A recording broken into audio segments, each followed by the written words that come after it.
आपने कहा कि कांग्रेस संजीदगी से हर एक मुद्दे को उठा रही है, लेकिन नेता विपक्ष आखिर क्यों नहीं बनाया गया?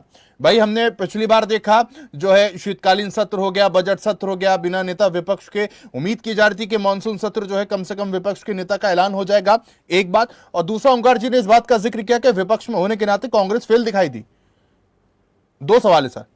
देखिए साहब जी, पहली बात नेता प्रतिपक्ष की रही, बनना हमारा है और सदन में आज भी हमारे सबसे सीनियर जो विधायक हैं और जो सीनियर हमारे पूर्व मुख्यमंत्री हैं भूपेंद्र हुड्डा जी, वो बिल्कुल सभी विधायकों को साथ लेकर बिल्कुल बहुत बेहतरीन तरीके से विपक्ष की भूमिका को निभा रहे हैं। और अब जो ओंकार जी ने कहा फेल वाली बात, तो अब तो ओंकार जी को बीजेपी का साथ छोड़ देना चाहिए। बीजेपी इनका बच्चा है हरियाणा के अंदर, अब वो बड़ा हो गया है, आज भी इनका साथ देते हैं, डायरेक्ट इनडायरेक्ट देते हैं। लेकिन हम आपको एक बात कहना चाहेंगे, जो अभी संदीप भाई ने कहा कि जनहित के मुद्दों पर बात होनी चाहिए, मतलब ये खुद मानते हैं कि कानून व्यवस्था हरियाणा के अंदर जनहित का मुद्दा नहीं है, इनके अंदर ये जनहित का मुद्दा मानते नहीं।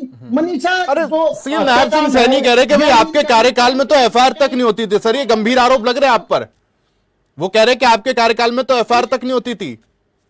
आपके कार्यकाल में क्या क्या कानून में गिनाऊंगा अभी आपको। भारतीय जनता पार्टी का जो मुख्यमंत्री है ना, एक भी मामला बता दे जहां एफआईआर ना हुई हो। चलिए संदीप जी बता रहे, वो कह रहे मैं गिना देता हूं अभी। मुख्यमंत्री को आता क्या है, सिर्फ फालतू की बातें कर गए थे, भूल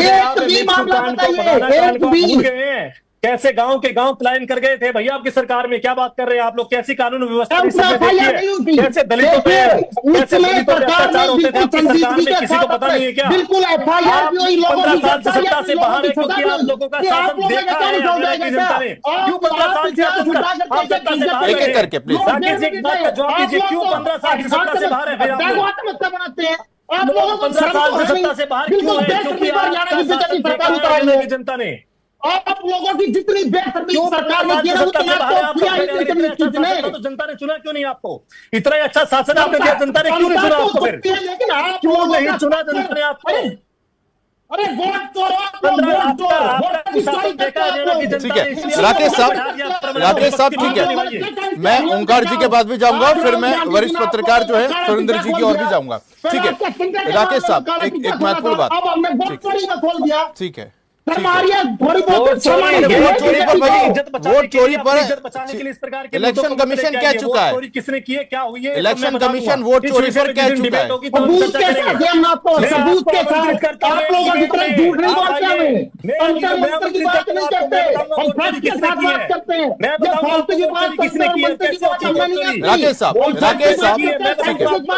राकेश साहब इस प्रकार के मुद्दे लेकर क्या है, कभी संविधान बदलने की बात करते हैं, कभी वोट चोरी की बात करते हैं। राकेश साहब एक बात बताइए, वोट चोरी का मुद्दा है, लेकिन इलेक्शन कमीशन की तरफ से सीधे तौर पर कह दिया गया है कि भाई ये आरोप जो है वो निराधार है। एक बात ये, लेकिन मैं इस नेता विपक्ष पर भी आना चाहूंगा सर, ये क्या माना जाए कि हुड्डा का नाम सबसे आगे होने के बावजूद भी आंतरिक कलह सर? एक साल में नेता प्रतिपक्ष नहीं दे पाए, आप बात करते दलित के आंतरिक मतभेद को उजागर कर रहा है क्या राकेश जी?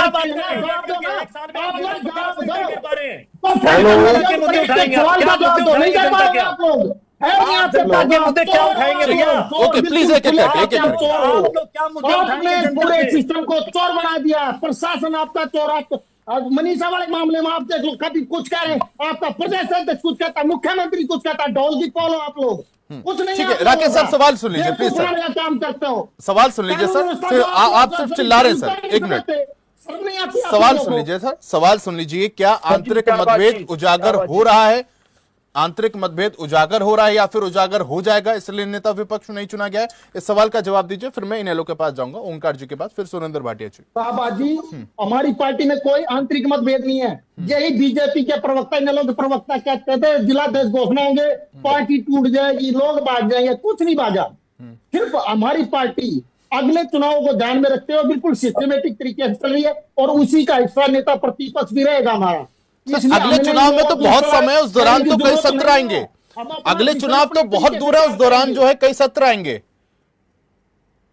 जैसे कि सत्र चाहे एक की बजाय 2 4 कितने निकल गए, लेकिन हमने अपने ग्राउंड को तैयार करते हुए आगे बढ़ना है। हम इन लोगों की बात क्यों माने? इन लोगों की सलाह क्यों मानी या इनकी बातों पर हम क्यों गए? हरियाणा की जनता को इंतजार है नेता प्रतिपक्ष का, दे दीजिए उनको कम से कम। हरियाणा की जनता को सरकार से काम का इंतजार है।